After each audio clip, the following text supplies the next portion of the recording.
Hello guys, फिर से लेकर चल रही हूँ आपको एक ट्रिप पर और ये ट्रिप होने वाली है पंजाब की। मैं जा रही हूँ अमृतसर, लेकिन बाघा बॉर्डर नहीं जा रही, ऐसी जगह जा रही हूँ जो आपके लिए भी सरप्राइज है, जो बहुत से लोग नहीं जानते। एक नया बॉर्डर आपको दिखाऊंगी जो फिरोजपुर डिस्ट्रिक्ट में है।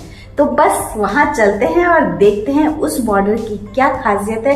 अभी हो रहे हैं सुबह के 7 और मैं 8 बजे के आसपास निकलने का सोच रही हूँ, ताकि हम 3-4 बजे के आसपास पहुँच जाए। रास्ते में एक बार ब्रेक लेंगे और उसके बाद हम पहुँच जाएंगे अपनी डेस्टिनेशन पर। तो मेरे साथ आप भी बने रहिए, रास्ते की फुटेज तो आपको मिलती ही रहेगी, लेकिन साथ साथ पूरा व्लॉग देखना मत भूलिएगा, क्योंकि आपको मैं ऐसी जर्नी पर ले जा रही हूँ जहाँ पर आपको प्राउड फील होगा कि आप इंडियन हैं, आप ऐसे देश के रहने वाले हैं जहाँ का इतिहास इतना गौरवशाली रहा है, इतने शहीदों ने बलिदान दिया है, तब जाकर हम इस आज़ादी की सांस को महसूस कर पा रहे हैं। तो पूरे वीडियो को एंड तक देखिएगा। और हाँ, आपने अभी तक मेरे चैनल को सब्सक्राइब नहीं किया है तो जल्दी से सब्सक्राइब कर लीजिए, बेल आइकन को प्रेस कर दीजिए और गाइज मेरे वीडियो को लाइक और शेयर करते रहिएगा, क्योंकि ये काम आप करना भूल जाते हैं। तो ये ट्रैवल ब्लॉग केवल आपके लिए है। ऐसे सफ़र पर ले जाती हूँ जो बहुत ज़्यादा कॉस्टली नहीं होते, लेकिन आप बहुत कुछ एक्सप्लोर कर सकते हैं। तो चलिए मेरे साथ इस ट्रिप पर।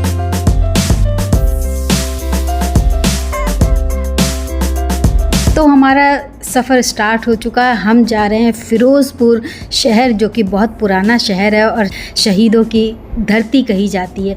तो बारिश का मौसम था तो हमें बारिश भी मिली और फिर हम एक जगह ब्रेकफास्ट करने रुके। ठीक ठाक सी जगह थी, हमें बस थोड़ा कुछ खाना था और निकलना था, और उसके बाद हम चल पड़े अपने डेस्टिनेशन पे हल्का फुल्का खा। रोड्स हमें बहुत अच्छी मिली तो गाड़ी चलाने में भी मज़ा आ रहा था। बस हाईवे पे थोड़ा किसानों की वजह से जो रुकावट है उसकी वजह से थोड़ा सा हमें टाइम ज़्यादा लगा, थोड़ा सा गांव के अंदर से घूम के जाना पड़ा, लेकिन उसके बाद फिर हम एक जगह टी के लिए रुके। सो गाइस, अभी करीब हो रहे हैं 2 बज रहे हैं और बीच में रास्ता बंद था तो हमें करीब 15-20 मिनट हम लेट हो गए। तो अब हम थोड़ा सा चाय नाश्ते के लिए रुके, क्योंकि बीच में कहीं भी ढाबा नहीं मिल रहा था ठीक। तो अब थोड़ा सा ये नूर नाम का मिला है, तो बस यहाँ पर हम चाय और एक पराठा ले रहे हैं ताकि थोड़ा सा खा लिया जाए, फिर तो सीधे डिनर करेंगे। और जिस बॉर्डर पे मैं जाने की बात कर रही हूँ उसका टाइम मुझे ये पता था 5:30 बजे है, लेकिन अब कंफर्मेशन आई है कि 6 बजे है। तो हमारे पास भरपूर टाइम है वहाँ पर पहुँचने के लिए, तो हम आराम से यहाँ पर रुक सकते हैं। तो थोड़ा सा ब्रेक लिया है, क्योंकि लगातार ड्राइव करने से पैरों की क्या हालत होती है ये तो आपको पता ही होगा। ये देखिए, लुक तो बहुत अच्छा लग रहा है, थोड़ा सा ट्रेडिशनल लुक दिया गया है पंजाब वाला।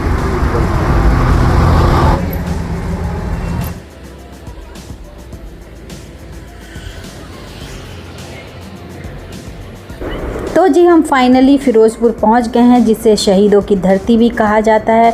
और यह है हुसैनी वाला रेलवे स्टेशन, जो बहुत पुराना है। पहले यहाँ से ट्रेन फ़िरोज़पुर से लाहौर तक जाया करती थी, लेकिन अब यहाँ से केवल साल में 2 बार ट्रेन जाती है। एक चलती है 23 मार्च को शहीद भगत सिंह की शहीदी दिवस पे, और फिर वैशाखी। यह है टिकट घर जहाँ से टिकट लिया जाता था। हुसैनी वाला रेलवे स्टेशन लास्ट स्टेशन है नॉर्दर्न रेलवे का, और पाकिस्तान यहाँ से केवल 3 किलोमीटर दूर है। हम फाइनली हुसैना वाला पहुंच गए हैं और रेलवे स्टेशन आपको दिखाई दिया है। अब आप यहाँ की परेड भी देख लीजिए, जिसके लिए मैं आपको यहाँ पर लेकर आई हूँ। आपको यहाँ पर हम इंडिया पाकिस्तान की रिट्रीट सेरेमनी दिखाएंगे।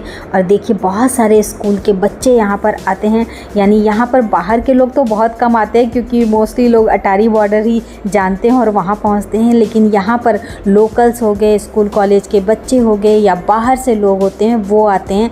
तो देखिए, बच्चों की लाइन लगी हुई है, टाइमिंग्स आप देख सकते हैं। तो सबसे पहले यहाँ पर शहीद स्मारक देख लेते हैं, जो कि हमारे शहीदों की कहानी को बयां करती है। तो यहाँ के बारे में आपको बताना चाहूँगी। शहीद भगत सिंह, शहीद राजगुरु और शहीद सुखदेव जी को ट्रायल के बाद फांसी की सज़ा दी गई थी। इन तीनों ने सेंट्रल असेंबली में धमाका किया था, यानी ये बम फेंका था। उसी के ट्रायल के बाद इन्हें लाहौर की सेंट्रल जेल में रखा गया और 23 मार्च 1931 को इनको फांसी दी जानी थी। लेकिन पब्लिक में इतना गुस्सा था, इतना आक्रोश था कि उस समय की सरकार को ये डर हो गया कि कहीं पब्लिक जेल तोड़कर अंदर आकर इन्हें छुड़ा न ले, तो उन्होंने इस डर से एक रात को ही यानी कि 22 मार्च 1931 को ही उन्हें फांसी दे दी और आनन फानन में उनके अध जले शव इस जगह पर फेंक दिए। अगली सुबह जब गांव वाले या लोकल्स आए तो उन्होंने अध जली अवस्था में 3 लाशों को देखा, तो उन्हें ये समझने में देर नहीं लगी कि ये तीनों हमारे शहीद ही हैं।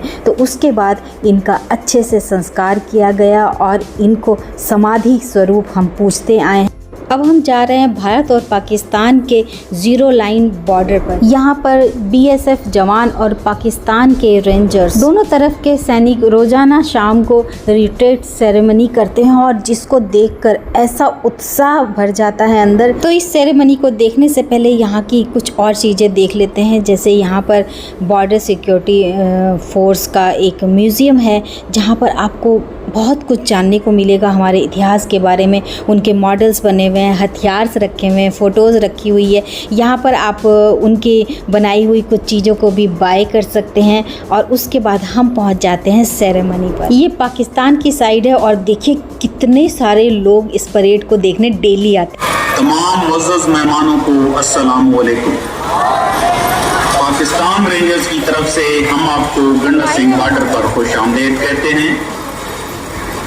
तमाम बहन भाइयों और बच्चों से गुजारिश है कि परेड के दौरान परेड वेन्यू में गैर अखलाकी नारों और हूटिंग से परहेज करें मां सिवाय इन नारों के। नारे तकबीर, अल्लाह अकबर, पाकिस्तान जिंदाबाद, पाकिस्तान का मतलब क्या, ला इलाहा इल्लल्लाह और जीवे जीवे पाकिस्तान। शुक्रिया। नमस्कार सभी दर्शकों का। परेड शुरू होने जा रही है और मैं बीएसएफ की ओर से सभी दर्शकों का इस परेड प्रांगण में हार्दिक अभिनंदन करता हूँ। मेरा सभी अनुरोध, यहाँ पर किसी भी प्रकार से धर्म, जात और क्षेत्र से संबंधित कोई भी स्लोगन न बोला जाए। स्लोगन केवल देशभक्ति से संबंधित हो, जैसे भारत माता की जय, हिंदुस्तान जिंदाबाद, इनकलाब जिंदाबाद और वंदे मातरम। हरियाणा। तो चलिए जी, अनाउंसमेंट हो गई, सलाह दे दी गई कि किसी प्रकार की गलत बातें, गलत नारे न लगाए जाएं और अब परेड स्टार्ट होने वाली है। तो चलिए परेड देखते हैं।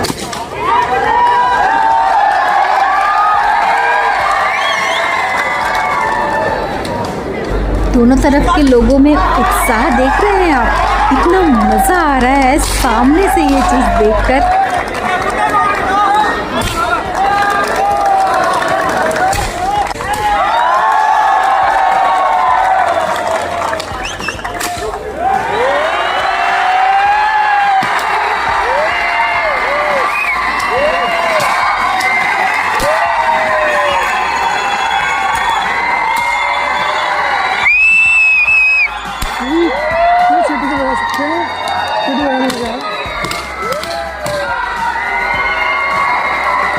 यहाँ पर भारत की तरफ से 2 फीमेल जवान भी आई, जो कि एक अलग हट के बात है क्योंकि पाकिस्तान की तरफ से ऐसी कोई चीज़ नहीं हुई, यानी कि वहाँ पर फीमेल सैनिक नहीं हैं और वो सामने नहीं आए। लेकिन हमारा भारत तो ऑलराउंडर है।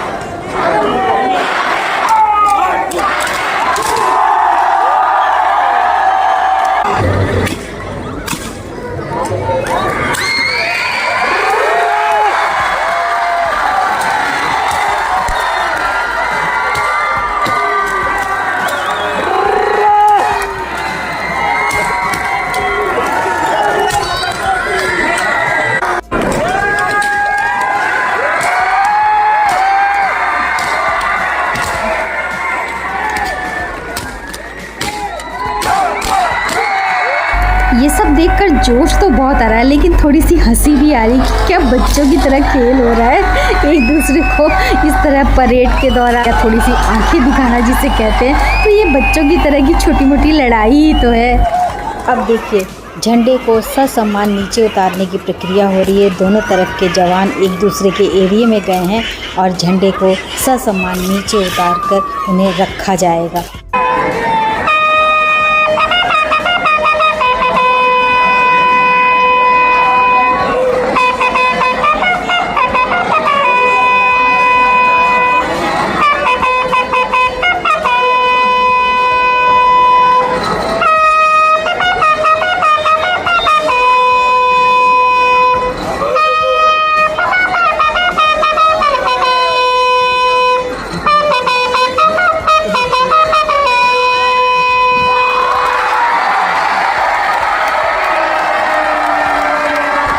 परेड देखने में तो मज़ा आ गया और अब परेड ख़त्म हो गई है तो हम सब भी बाहर निकल पड़े हैं। सो गाइस, अभी हमने भारत पाकिस्तान की वो जो लड़ाई होती है ना, दिखावे वाली लड़ाई बॉर्डर पे, वो हमने देखी। बहुत ही जोश आ रहा था और मतलब ऐसा लग रहा है देशभक्ति की भावना इतनी ज़्यादा अंदर घुस गई थी। मतलब सच में ये अलग एक्सपीरियंस है, आपको ज़रूर यहाँ आना चाहिए। सो गाइज, हम हुसैना वाले से परेड देखकर निकल आए हैं और अब हम जा रहे हैं अमृतसर के लिए, जो यहाँ से करीब 2 घंटे 25 मिनट की दूरी दिखा रहा है। थकान तो बहुत हो रही थी जब हम आए थे, लेकिन परेड देखकर दिल में इतना जोश भर गया है कि अब लग रहा है आराम से इतनी दूर हम जा सकते हैं। तो चलिए अब अमृतसर पहुँचते हैं। रात को वहीं पे स्टे है, बस रेस्ट करना है अब जाके। कल सुबह अमृतसर घूमने के लिए निकलेंगे और आपको भी घुमाएंगे कि वहाँ पर क्या क्या आप देख सकते हैं, क्या क्या एक्सप्लोर कर सकते हैं। फिरोजपुर से अमृतसर का जो रास्ता है काफ़ी अच्छा बना हुआ है। ऐसा लग रहा है जैसे हम एयरपोर्ट वाली रोड पे चल रहे हैं, लेकिन फिर थोड़ा सा ट्रैफिक भी मिला है। कुछ रोड्स पे काम भी चल रहा है, उनको थोड़ा सा लेन बढ़ाने के लिए, इस वजह से ट्रैफिक भी मिला। श्योर स्टे होटल यहाँ पे हमने बुकिंग कर रखी थी और बुकिंग की भी अजब बात देखने को मिली। वीकेंड पे इनके रेट बढ़ जाते हैं, बुकिंग भी मुश्किल हो जाती है, पर वीकडेज में हमें बहुत ही कम रेट पे रूम्स मिल गए। बेड किंग साइड बेड है और जैसे कि यहाँ पे केटल और वाटर बॉटल होती हैं, लगेज रखने के लिए अच्छा स्पेस है और बैठने के लिए एक चेयर है और एक टेबल चेयर अलग से दे रखी है विद लैंप, और ये टीवी दे रखा है। और ये है बड़ा प्यारा सा मिरर जो मुझे बहुत पसंद आता है, अगर इस तरह का बड़ा मिरर होता है तो। चलिए अब मैं फ्रेश हो जाती हूँ, थक गई हूँ, बहुत लंबा ट्रैवल किया है। हमने सोचा था कि बाहर जाकर खाएंगे, लेकिन बिल्कुल हिम्मत नहीं हो रही थी, तो हमने होटल में ही खाना ऑर्डर कर दिया और बहुत ही सिंपल खाना ऑर्डर किया, एक ग्रेवी वाली सब्जी और रोटी, और खाना टेस्टी था। कल पूरा दिन हमें अमृतसर घूमना है और मेरा प्लान तो ये है कि यहाँ से मैं एक हैवी दुपट्टा खरीदूंगी और ज़्यादा कोई शॉपिंग नहीं करनी, क्योंकि दिल्ली तो सबका हट है, यानी दिल्ली में जो चाहे वो मिल जाता है। तो मैं दिल्ली की रहने वाली हूँ, तो मुझे और कुछ नहीं खरीदना है, बस हैवी दुपट्टा, क्योंकि पंजाब की शान होती है इस तरह के दुपट्टे जो पटियाला सूट के साथ चलते हैं, तो वो दुपट्टा ज़रूर लूँगी। और यहाँ का जो गोल्डन टेम्पल है वो तो मैं पहले भी जा चुकी हूँ, लेकिन फिर से जाना है। सुबह मिलती हूँ आपसे ब्रेकफास्ट पर।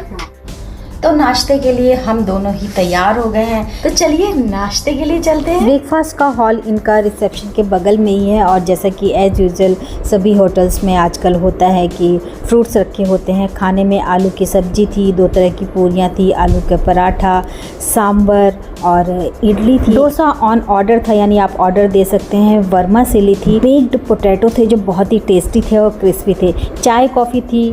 तो नाश्ता करने के बाद हमने एक ऑटो किया, क्योंकि अपनी गाड़ी से हम नहीं जाना चाहते थे। हमने ऑटो लिया वहाँ का और सोचा कि थोड़ा बहुत अभी घूम लिया जाए। गोल्डन टेम्पल हम शाम को जाएं। यहाँ पर सबसे पहले हम जलियांवाला बाग गए, जिसकी कहानी तो आप सब ने सुनी होगी, कितना अत्याचार हुआ था, कितनी बुरी तरह निसहायों को मारा गया था, बुरी तरह फंसाकर उन्हें गोलियों का शिकार बनाया गया था। यहाँ पर अलग अलग गैलरीज़ बनी हुई है जहाँ पर ऑडियो वीडियो चलते रहते हैं, आप जाकर जान सकते हैं, अपने इतिहास के बारे में वीडियोस देखकर समझ सकते हैं।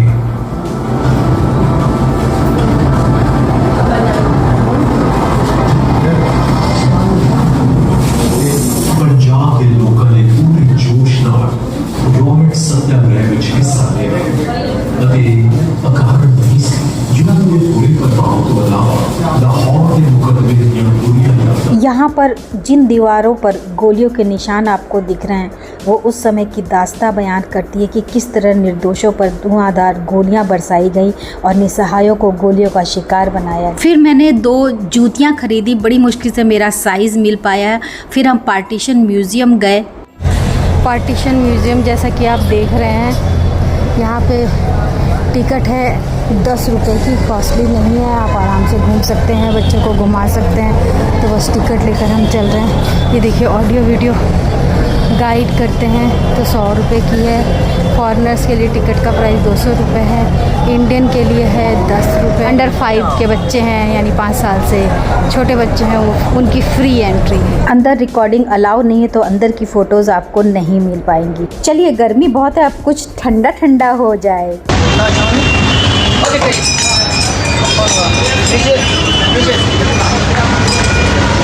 Okay, take it.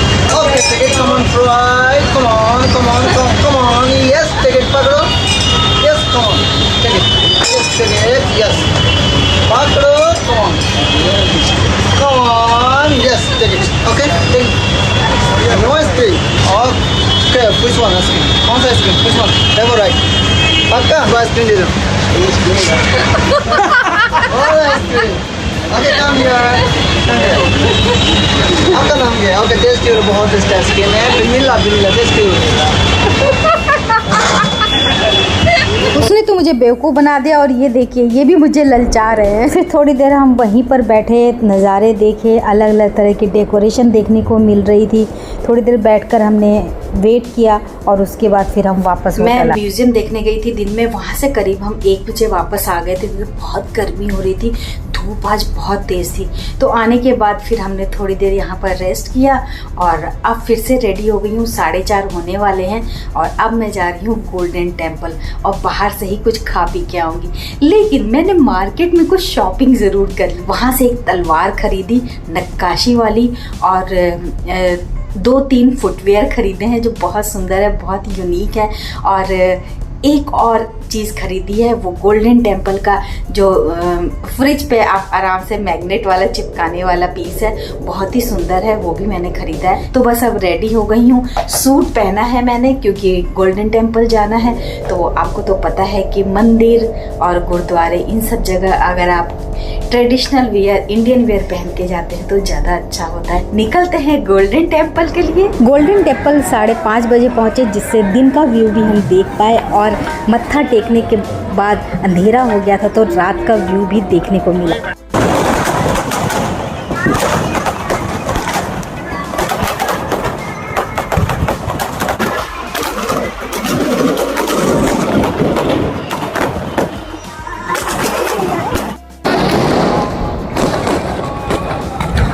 मत्था टेकने के बाद यहाँ पर हम शांति से कुछ देर बैठे रहे और गोल्डन टेम्पल को निहारते रहे। इतना खूबसूरत नज़ारा था, लग रहा था कि इससे अच्छा सुकून तो और कहीं मिल ही नहीं सकता है। उसके बाद हम फिर डिनर के लिए गए और डिनर में हमने वहाँ की फेमस फ़िश फ्राई ट्राई करी जो टेस्टी लगी। तो गाइस अब हो रहे हैं सुबह के 11 और हमारा निकलने का यानी चेकआउट करने का टाइम है। ब्रेकफास्ट कर लिया है, ब्रेकफास्ट सेम था, बस थोड़ा सा डिफरेंस ये था कि आज पूरी सब्जी की जगह छोले भटूरे थे जो बहुत बेकार थे लेकिन डोसा बहुत अच्छा था नो डाउट। और यहाँ की साउथ इंडियन जो चटनी, कोकोनट चटनी होती है वो बिल्कुल यूनिक है। मतलब दिल्ली में रह के हम इतनी जगह साउथ इंडियंस खाते हैं लेकिन ऐसी यूनिक चटनी मुझे कहीं भी नहीं लगी। इतना अच्छा टेस्ट था, मतलब कोकोनट का फ्लेवर आ रहा था जो साउथ इंडियन वाले रेस्टोरेंट में जाकर भी हमें नहीं आया है। तो ये बड़ी तारीफ़ करूँगी मैं इस चीज़ की। बाकी यहाँ का स्टे अच्छा था, रूम सर्विस अच्छी थी और अब घर जाने का टाइम आ गया है तो चलिए चलते हैं। वापसी का सफ़र हमने करीब 11:30 बजे लिया तो उम्मीद तो ये थी कि 7:30 बजे तक पहुंच जाएंगे। रास्ते में हमें बहुत बारिश भी मिली जिसकी वजह से बहुत स्लो चलना पड़ रहा था। फिर हम डिनर के लिए हवेली में रुके, वहाँ पर कुछ फंक्शन चल रहा था।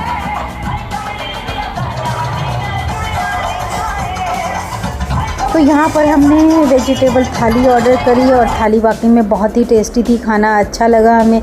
खाना खाकर फिर हम वापसी के लिए